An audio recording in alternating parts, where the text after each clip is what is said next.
sumbangan boleh? Saya nak beli barang keperluan rumah.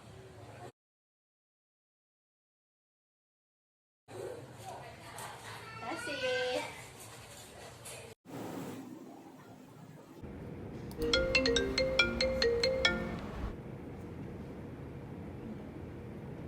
Assalamualaikum Puan, saya Syirah dari Taman Biru Warna Sinto. Saya nak buat laporan berkenaan keadaan jiran-jiran di sini.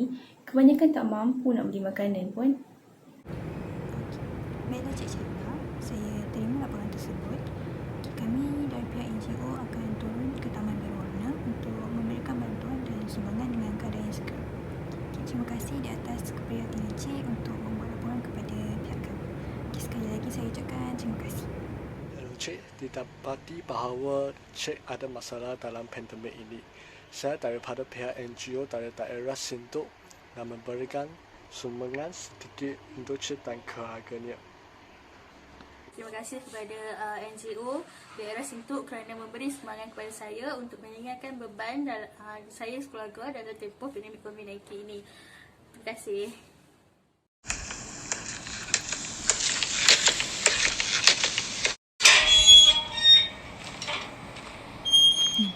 Semoga sumbangan daripada jiran-jiran taman ini dapat meringankan beban keluarga ini. Siapa bagi ni?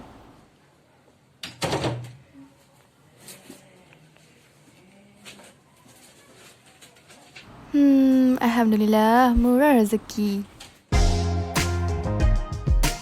Kami bersepakat untuk memilih tema Malaysia Prihatin. Tema Malaysia Prihatin adalah bagilah sambutan kemerdekaan bagi tahun 2021. Tema ini membawa maksud kepada perjuangan rakyat dan kerajaan dalam menangani situasi semasa negara yang terjejas dengan wabak COVID-19 ini. Gabungan istilah Malaysia dan Perhatian itu memberi gambaran bahawa perjuangan rakyat dalam melawan wabak ini serta komitmen yang diberikan oleh kerajaan untuk menyelamatkan rakyat dari segi pelbagai usaha yang diberikan, terutamanya daripada segi ekonomi dan juga kebajikan.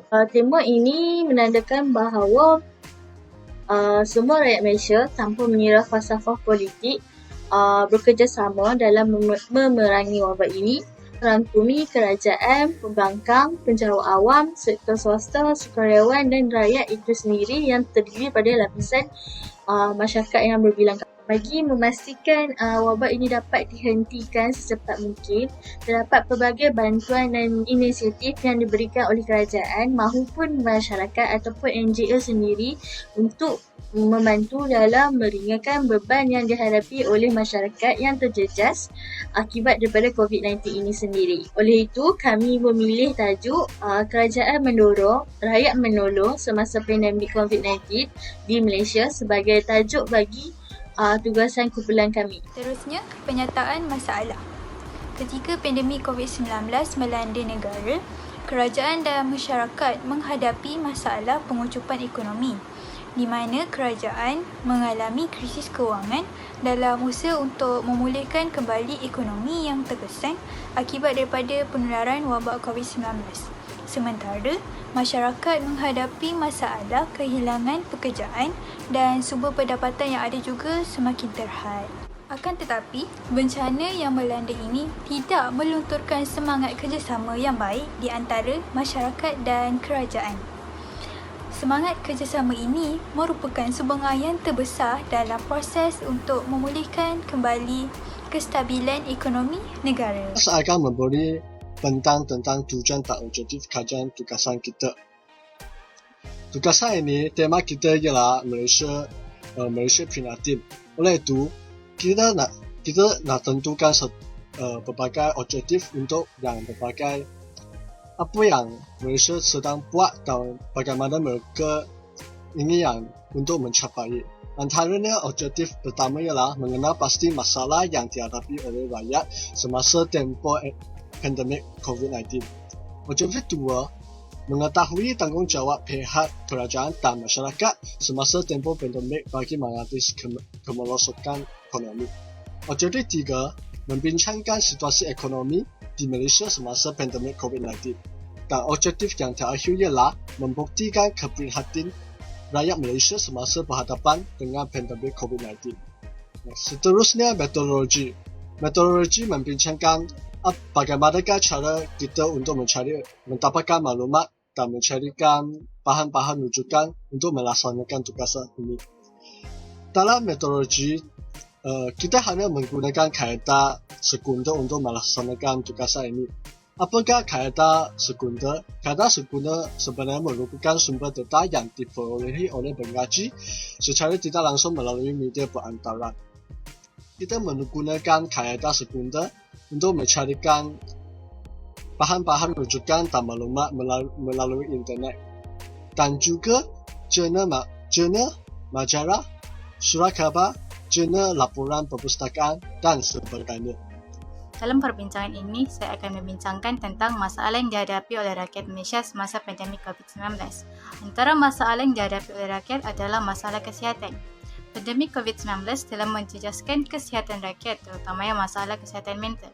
Hal ini kerana rakyat menghadapi kemurangan yang amat teruk disebabkan persekitaran yang mendatangkan tekanan berlebihan semasa pandemik berlaku. Yang kedua adalah pekerjaan. Aktiviti fizikal terjejas disebabkan pelaksanaan PKP yang menyebabkan penutupan banyak sektor pekerjaan terutamanya dalam sektor perkhidmatan. Hal ini telah memberi kesan kepada majikan dan juga pekerja kerana tidak dapat menjalankan aktiviti seperti biasa. Yang ketiga adalah masalah kewangan. Rakyat Malaysia menghadapi masalah kewangan kerana ramai rakyat kehilangan pekerjaan semasa pandemik. Hal ini menyebabkan mereka tidak dapat menampung keperluan hidup akibat kehilangan punca pendapatan mereka. Yang terakhir adalah pendidikan. Sektor pendidikan turut terjejas semasa pandemik, menyebabkan institusi pendidikan ditutup.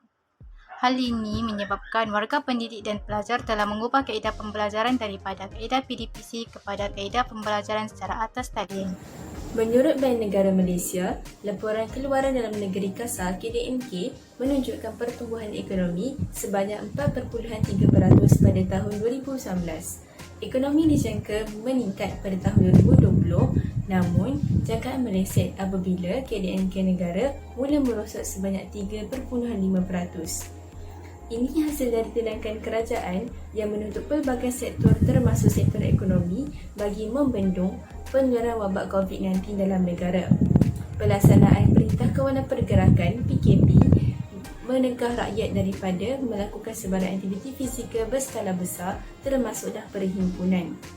Ini mengakibatkan para peniaga tidak dapat mencari rezeki ketika COVID-19 kerana ketiadaan pelanggan dan pengunjung. Baiklah, kita melihat kepada kerangka proses kemerosotan ekonomi negara. Bermula dengan penutupan sektor ekonomi berikutan Perintah Kawalan Pergerakan yang dilaksanakan. Kemudian, berlaku ketidakseimbangan pasaran dalam ekonomi kerana permintaan yang kurang daripada penawaran akibat daripada aktiviti sektor ekonomi yang terpaksa ditangguh ketika pandemik COVID-19. Perniagaan mula terjejas apabila ketiadaan pengunjung dan pelanggan yang datang. Majikan tidak mampu menanggung pekerja semasa akibat daripada ketiadaan untung ketika pandemik COVID-19. Maka berlakulah perberhentian kerja dan meningkatkan kadar pengangguran dalam negara. Akhir sekali, KDNK negara mula merosot kerana kekurangan hasil keluaran dalam negara. Tanggungjawab kerajaan bagi mengatasi kemerosotan ekonomi ketika pandemik COVID-19. Kerajaan telah melaksanakan pakej rangsangan ekonomi prihatin rakyat sebanyak RM250 bilion. Di bawahnya terdapat bantuan prihatin nasional seperti pemberian subsidi upah kepada pekerja tempatan yang berpendapatan RM4,000 ke bawah sebanyak RM900 selama 3 bulan berturut-turut. Kemudian, kerajaan juga memberikan bantuan secara one-off kepada pelajar institusi tinggi. Ini bertujuan untuk memudahkan pelajar bagi mendapatkan barang keperluan untuk menghadapi sesi pembelajaran secara dalam talian. Kerajaan juga memberikan bantuan prihatin rakyat buat golongan isi rumah dan bujang mengikut kategori ekonomi mereka iaitu M40, B40 dan T20. Kerajaan memberikan bantuan sebanyak RM350 sehingga RM1,200. Ini bertujuan bagi membantu rakyat untuk bertahan dalam kelangsungan hidup mereka sepanjang pandemik COVID-19. Akhir sekali, terdapat pakej perlindungan rakyat dan pemulihan ekonomi. Di bawahnya, kerajaan membuka permohonan pembayaran balik atau moratorium selama 6 bulan berturut-turut secara automatik. Ini bertujuan bagi membantu rakyat meringankan beban mereka dalam membayar hutang seperti hutang kereta, hutang rumah, hutang perniagaan juga hutang peribadi. Selain daripada pemberian bantuan kewangan, pihak kerajaan juga memberikan vaksin bagi membina pertahanan badan individu bagi menentang virus COVID-19. Hal ini kerana hanya vaksin dapat memberikan sistem imun kepada badan kita bagi menentangkan pandemik COVID-19. Oleh itu, hanya langkah ini dapat membantu kita untuk mengawalkan pandemik COVID-19 di negara ini. Sebagai contoh, pihak kerajaan telah melaksanakan aplikasi MySejahtera bagi mengawal pandemik dan juga membantu mempercepatkan proses pemberi vaksin kepada masyarakat. Dengan tahap pemberian vaksin dalam kalangan masyarakat yang tinggi, pandemik negara patutlah dapat terkawal dan mempercepatkan proses pemulihan ekonomi. Antara pencapaiannya, setakat pada November 23, 2021, populasi Malaysia yang telah menerima vaksin adalah sebanyak 76.6%. Seterusnya, pihak kerajaan juga perlulah memulihkan sektor pelancongan negara. Hanya kerana sektor pelancongan negara memainkan peranan yang penting bagi ekonomi negara. Malah sektor pelancongan terjejas semasa tempoh pandemik COVID-19. Oleh itu, sektor ini perlulah dimulihkan apabila negara telah berada pada fasa keempat. Antara contoh pihak kerajaan bagi memulihkan sektor pelancongan ialah pihak kerajaan mengadakan program Kelompok Langkawi, iaitu Langkawi Baru. Program ini memilihkan Langkawi sebagai sektor pelancongan. Tempat sektor pelancongan bagi memulakan ekonomi negara ialah kerana Langkawi pernah membantu negara untuk mendapatkan pendapatan seramai 100,000 bilion pada tahun 2020. Oleh itu, saya yakin memulakan sektor pelancongan adalah langkah yang sangat cepat untuk menjayakan ekonomi negara selepas pandemik COVID. Dalam mematuhi prosedur operasi standard, SOP merupakan inisiatif kerajaan untuk menangani penularan COVID-19 dalam kalangan rakyat. Hal ini menyebabkan rakyat menjalani norma baharu kerana tidak dapat menjalani kehidupan seharian seperti biasa. Namun, PKPB membolehkan beberapa sektor ekonomi dibuka. Oleh itu, rakyat perlu mematuhi SOP semasa menjalani norma baharu ini dengan melakukan penjarakan sosial sekurang-kurangnya 1 meter, memakai penutup hidung dan mulut ketika keluar rumah dan kerap membasuh tangan dengan menggunakan sabun. Sikap keprihatinan diri PPE untuk jurawat dan pekerja barisan hadapan hospital.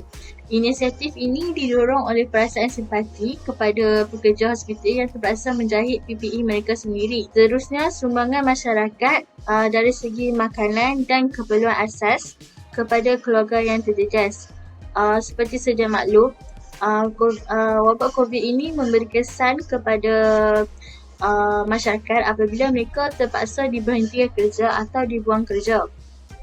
Oleh itu, bantuan yang diberikan oleh masyarakat kepada masyarakat yang terjejas itu sendiri memberi sinar harapan kepada masyarakat yang terjejas itu. Seterusnya, food bank disediakan untuk masyarakat yang memerlukan. Food bank ini memberi kesan yang positif kepada keluarga yang terjejas kerana mungkin setengah keluarga yang terjejas itu malu untuk memohon bantuan daripada orang lain. Tapi dengan adanya food bank ini, mereka boleh mengambil makanan yang disediakan di food bank. Seterusnya, pemberian makanan dan bantuan yang disalurkan oleh pelbagai pihak seperti NGO dan masyarakat ataupun kerajaan dalam usaha untuk meringankan beban rakyat. Terdapat pelbagai jenis bantuan yang diberikan sebagai diberikan oleh kerajaan dan NGO seperti seperti bantuan bekal makanan dan juga bahan mentah. Kesimpulan, kerajaan merupakan pendorong utama kepada rakyat untuk sentiasa bersikap prihatin dan bersatu hati sesama masyarakat bagi memulihkan kembali pentadbiran negara dan kehidupan rakyat ketika berhadapan dengan apa jua cabaran yang mendatang.